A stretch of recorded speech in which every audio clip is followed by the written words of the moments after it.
السلام علیکم ناظرین، جہاں زیب عباسی ایک نئے یوٹیوب پروگرام کے ساتھ حاضر ہے۔ سابق وزیر اعظم اور چیئرمین تحریک انصاف عمران خان کے خلاف جو 190 ملین پاؤنڈ کے سکینڈل کا ایشو ہے، جس میں یہ الزام ہے کہ عمران خان نے ایک کرپشن کے جو اماؤنٹ تھی، ایک کرپشن کی جو رقم تھی جو بیرون ملک بھیجی گئی، اس کو تحفظ دیا اور پھر اس کو تحفظ دے کر اس کے بدلے القادر ٹرسٹ قائم کی گئی اور یہ ڈس آنیسٹی کی گئی، بددیانتی کا مظاہرہ کیا گیا۔ اس معاملے پہ نیب کی جانب سے ایک ریفرنس باضابطہ طور کے اوپر نیب عدالت میں دائر کر دیا گیا ہے۔ اس ریفرنس میں مرکزی ملزم جو ہیں وہ ہیں جناب سابق وزیر اعظم عمران خان، جو کہ اس وقت جوڈیشل کسٹڈی میں ہیں، اڈیالہ جیل میں قید ہیں۔ سائفر کیس کا بھی ان کو سامنا ہے۔ اس کے علاوہ جو مجموعی طور کے اوپر کو ایکیوزڈ ہیں اس میں، وہ 8 ہیں، 8 شریک ملزمان جن کو اس ریفرنس میں نامزد کیا گیا ہے۔ اس کے آپ کو نام بتائیں، لیکن اس کے ساتھ ساتھ ایک اہم ڈیولپمنٹ یہ ہے کہ اگر ہم اس پورے ریفرنس کو پڑھیں تو اس سے یہ لگتا ہے کہ جیسے عمران خان کی اپنی، جب وہ وزیر اعظم تھے تو اس وقت اپنی ان کی کابینہ کے کچھ ممبران نے کہیں پہ کچھ باتیں اس طرح کی ہیں جو عمران خان کی اگینسٹ چلی گئی ہیں، اور وہ ایویڈنس میں وہ چیزیں سامنے آئی ہیں۔ جب یہ ٹرائل چلے گا، جب نیب کورٹ میں اگر یہ پروسیڈنگ آگے چلی تو اس میں مزید چیزیں کھل کر سامنے آئیں گی، کس کس نے عمران خان کے خلاف گواہی دی ہے۔ اس سابق کابینہ ارکان میں سے کیا فیصل واوڈا نے دی ہے، فروغ نسیم نے دی ہے، دیگر جو عمران خان کی جب کیبنٹ کا حصہ تھے، جب ان کو نیب نے بلایا تو انہوں نے کیا سٹیٹمنٹس دیں، کیا وہ وعدہ معاف گواہ بن گئے، کتنے لوگ ہیں۔ یہ ساری چیزیں جو ہیں وہ اب آگے چل کے مزید جو ہے وہ اہم انکشافات ہونے والے ہیں۔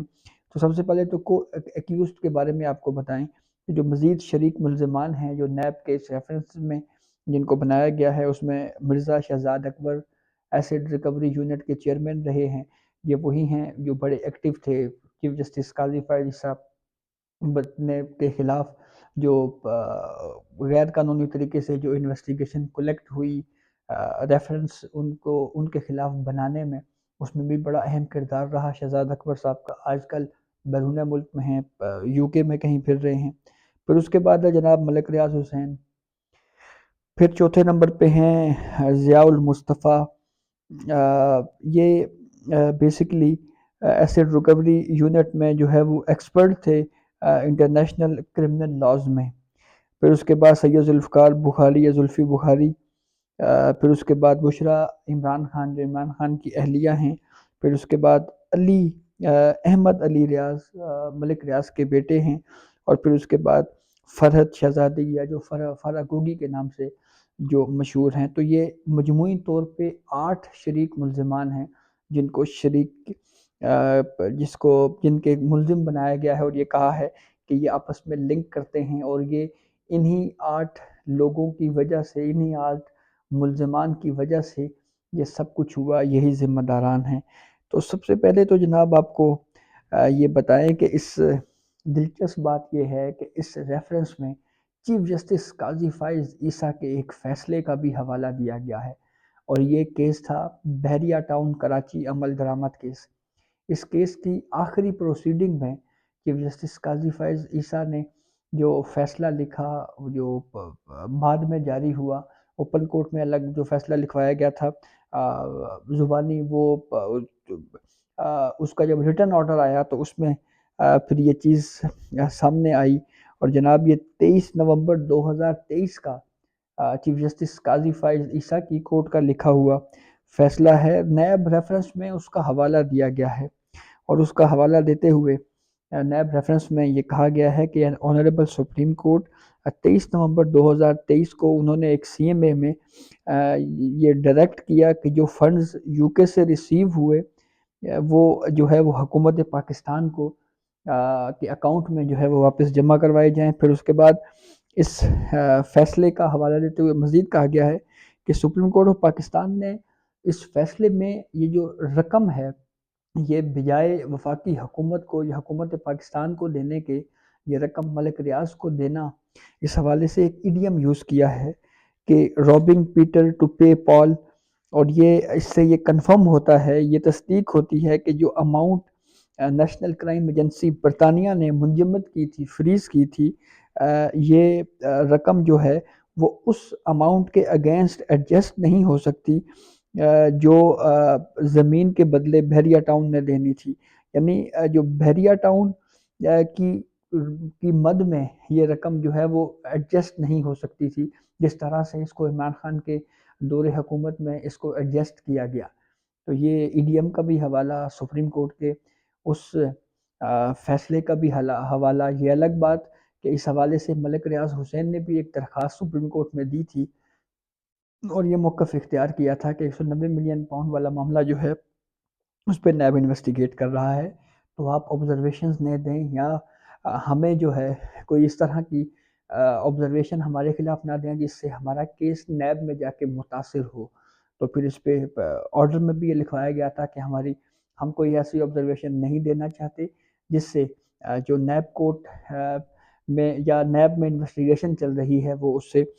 متاثر ہو. تو اچھا جی، پھر اس کے بعد آتے ہیں ایک اور بڑی انٹرسٹنگ چیز کے اوپر کہ شہزاد اکبر کے اوپر ایگزیکٹ ایلیگیشن کیا ہے. تو جناب شہزاد اکبر کے اوپر اصل جو الزام ہے، جو اس وقت ایسڈ ریکوری یونٹ کے چیئرمین تھے، شہزاد اکبر کے اوپر الزام یہ لگایا گیا ہے کہ وہ بطور ایسڈ ریکوری یونٹ کے سربراہ کے طور کے اوپر یو کے میں مسلسل متواتر جاتے رہے اور این سی اے آفیشلز کے ساتھ جو ہے وہ نیشنل کرائم ایجنسی برطانیہ کے ساتھ کے حکام کے ساتھ جو ہے وہ ملاقاتیں کرتے رہے. لیکن یہ جو ملاقاتوں کا پورا سلسلہ تھا یہ اتنا کانفیڈینشیل رکھا گیا کہ شہزاد اکبر نے ایسڈ ریکوری یونٹ کے چیئرمین تھے، انہوں نے اس ایسڈ ریکوری یونٹ کے جو دیگر ممبران ہیں، جس میں ایک نمائندہ ایف بی آر کا بھی تھا، ایک نمائندہ نیب کا بھی تھا، ایک نمائندہ ایف آئی اے کا بھی تھا، ایک نمائندہ اسٹیٹ بینک کا بھی تھا، ان سب سے یہ ملاقاتیں خفیہ کرتے رہے. شہزاد اکبر نیشنل کرائم ایجنسی برطانیہ کے حکام سے برطانیہ میں جا کر خفیہ ملاقاتیں کرتے رہے اور ان ملاقاتوں کو جو ایسڈ ریکوری یونٹ کے جو دیگر ممبران ہیں، جیسے نمائندہ ایف بی آر ہے، نمائندہ نیب ہے، نمائندہ ایف آئی اے ہے، نمائندہ اسٹیٹ بینک ہے، ان سب سے خفیہ رکھا اور خفیہ بات چیت، خفیہ ڈیلیں ہوتی رہیں. یہ ایک الزام انہوں نے لگایا کہ مس یوز آف اتھارٹی کیا ہے ایسڈ ریکوری یونٹ کے اس وقت کے چیئرمین جناب شہزاد اکبر نے. بشرا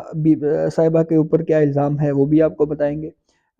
لیکن اس سے پہلے فرق ہوگی کے حوالے یہ ہے جی کہ وہ بھی اس پورے سسٹم، اس پورے پروسیس میں جو ہے وہ انوالو رہی. اچھا، اب جو زلفی بخاری کے اوپر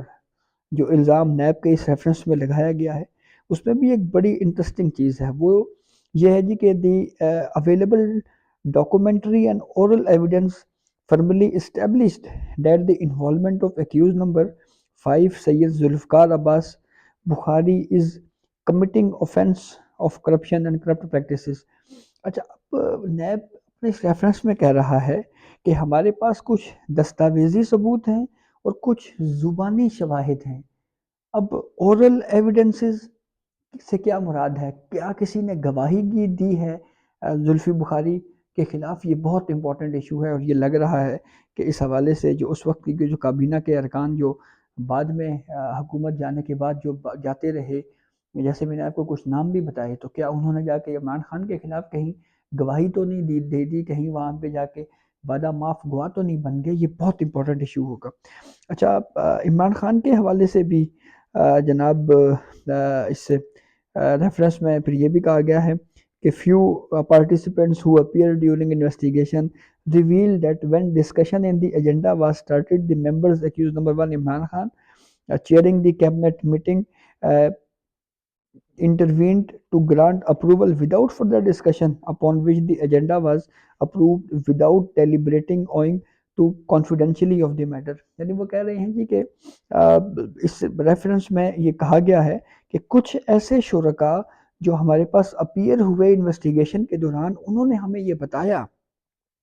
کہ جناب جب یہ میٹنگ میں معاملہ گیا جی کہ 190 ملین پاؤنڈ اس طرح سے NCA نیشنل کرائم ایجنسی برطانیہ نے پکڑے ہیں اور وہ پاکستان سے پوچھ رہے ہیں جی کہ آپ کا پیسہ ہے یا نہیں، تو وہ سیلڈ انویلپ میں جب وہ اس وقت کی کیبنٹ سے منظوری لی جا رہی تھی تو اس وقت ڈسکشن میں جب کچھ لوگوں نے ڈسکشن کرنے کی کوشش کی تو عمران خان نے مداخلت کی اور یہ کہا کہ یہ کانفیڈینشیل ہے اور آپ اس کے اوپر جو ہے وہ بغیر کسی گفتگو کے، ڈیلیبریشن کے، بغیر کسی بحث کے، بغیر کسی اس معاملے کو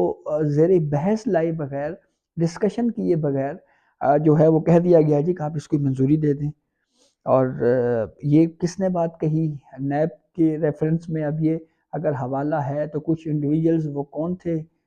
پھر وہی بات کہ بالکل کلیئر لگ رہا ہے کہ کچھ لوگ عمران خان کے خلاف جو انویسٹیگیشن چل رہی تھی، جو کیبنٹ کا حصہ رہے، شاید وہ گواہی دے آئے ہیں۔ اور پھر اس کے بعد